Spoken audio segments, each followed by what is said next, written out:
What if I told you some of the greatest Rolling Stones tracks weren't even on their albums? The legendary band, known for countless hits, left behind a treasure trove of hidden gems buried on the B-sides of their singles. These tracks reveal an experimental, raw, and often overlooked side of the Stones' genius.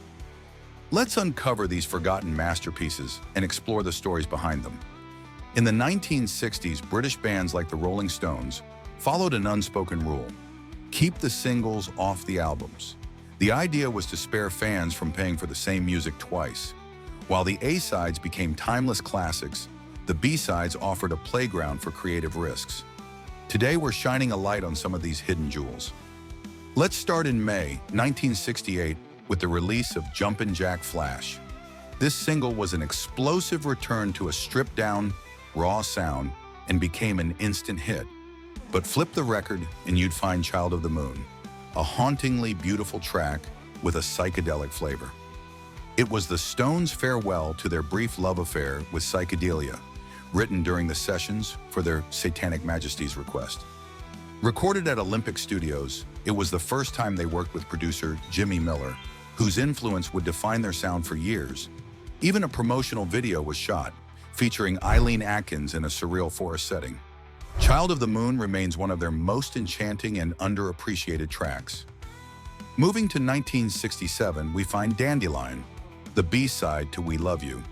This whimsical, Baroque-style track carried a dreamlike quality, complete with Nicky Hopkins on harpsichord and Brian Jones on soprano saxophone. Rumors swirled that John Lennon and Paul McCartney provided backing vocals, though McCartney later admitted he couldn't confirm it. While We Love You was a tongue-in-cheek ode to the Stones fans and a jab at the authorities after their drug trials, Dandelion offered a gentler touch. Radio stations in the US even flipped the script, promoting Dandelion as the A-side, and it climbed to number 14 on the Billboard charts. But some B-sides weren't so lucky. Take Sad Day, the forgotten companion to 19th Nervous Breakdown, in the US recorded during the Aftermath sessions. It told a melancholic story of heartbreak and confusion. The song's unusual structure and emotional depth set it apart, but it never got the spotlight it deserved. Another hidden gem is Who's Driving Your Plane? From 1966, paired with the chaotic Have You Seen Your Mother, Baby? Standing in the Shadow. While the A-side pushed boundaries with its experimental sound, the B-side took a bluesy approach.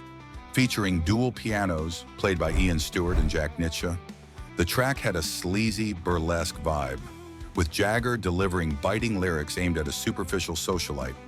It's a biting critique wrapped in a gritty, unforgettable performance.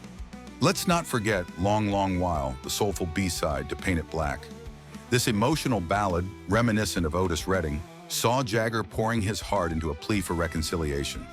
The tension builds throughout the song, culminating in a powerful crescendo of regret and longing. Written during the Aftermath sessions, it's yet another testament to the band's incredible productivity during this era.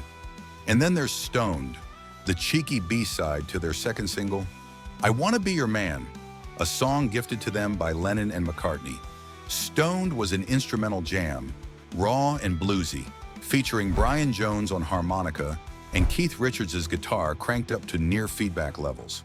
Banned in the US upon its release for being morally questionable, it became a collector's item, only officially re-released decades later. Finally, we go back to their debut single, Come On, a Chuck Berry cover that didn't quite capture the Stones' essence. But its B-side, Willie Dixon's I Want to Be Loved, gave a truer glimpse of the band's roots. It was raw, authentic, and the kind of track that made them the hottest live act in London's clubs. These B-sides are more than just footnotes in rock history. They're snapshots of a band unafraid to experiment and evolve. They show us a different side of the Rolling Stones, one that's as thrilling and innovative as their greatest hits. The Stones' legacy is massive, but these forgotten tracks remind us that even in the shadows of their discography, there's brilliance waiting to be rediscovered. So the next time you cue up a Stones classic, don't forget to flip the record. You might just find a masterpiece on the other side.